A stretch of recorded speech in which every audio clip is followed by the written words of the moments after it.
ഇന്ത്യയിൽ നിന്ന് സന്ദർശക വിസക്കാർക്ക് യുഎഇയിലേക്ക് ഉടൻ വരാനാകുമെന്നാണ് പ്രതീക്ഷയെന്നും എന്നാൽ ഔദ്യോഗിക അറിയിപ്പ് വന്ന ശേഷം മാത്രമേ വിമാന ടിക്കറ്റ് ബുക്ക് ചെയ്യേണ്ടതുള്ളൂ എന്നും ഇന്ത്യൻ സ്ഥാനപതി പവൻ കപൂർ വ്യക്തമാക്കിക്കൊണ്ട് രംഗത്തെത്തിയിരിക്കുകയാണ്.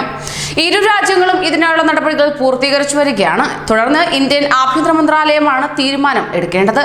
സിവിൽ വ്യോമയാന മന്ത്രാലയത്തിൽ നിന്ന് അറിയിപ്പ് ലഭിച്ചാൽ 2 ദിവസത്തിനകം തീരുമാനമുണ്ടാകുമെന്നാണ് കരുതുന്നതെന്നും അദ്ദേഹം ട്വീറ്റ് ചെയ്യുകയുണ്ടായി. സന്ദർശക വിസ ലഭിച്ച പലരും ഇതിനോടകം തന്നെ യുഎഇയിലേക്ക് വിമാന ടിക്കറ്റ് എടുത്തതായി മനസ്സിലാക്കുകയാണ്.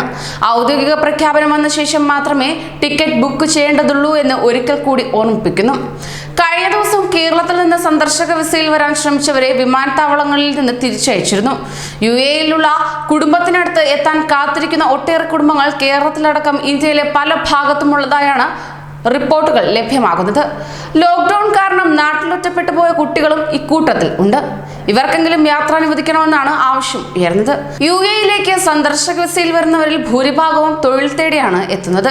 എന്നാൽ ഈ COVID-19 നിയന്ത്രണം തുടരുന്ന ഇന്നത്തെ സാഹചര്യത്തിൽ പോലും ഇത്തരക്കാർക്ക് പ്രവേശനം അനുവദിക്കില്ലെന്ന് പവൻ കപൂർ വ്യക്തമാക്കി. നേരത്തെ തൊഴിൽ തേടിയെത്തുകയും ലോക്ക്ഡൌൺ കാരണം ഭക്ഷണത്തിനും മറ്റും പണമില്ലാതെ ദുരിതത്തിലാവുകയും ചെയ്ത ആയിരങ്ങളെ ഇന്ത്യൻ അധികൃതരും സന്നദ്ധ സംഘടനകളും മറ്റും ചേർന്നാണ് നാട്ടിലേക്ക് തിരിച്ചയച്ചത്.